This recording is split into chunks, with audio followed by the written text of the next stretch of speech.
You ever wonder how steel chainsaws come from the factory? This is how they come. Small blocks.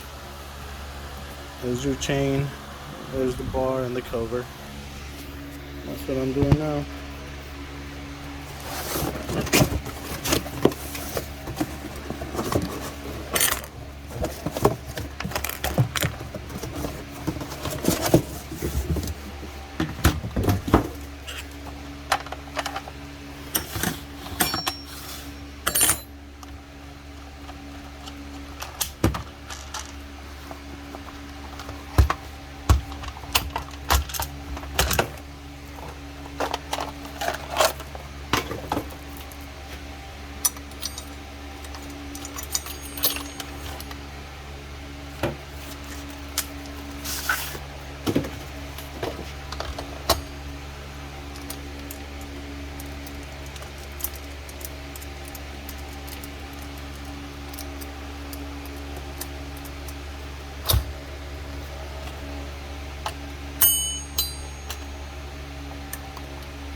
Do the final adjustment.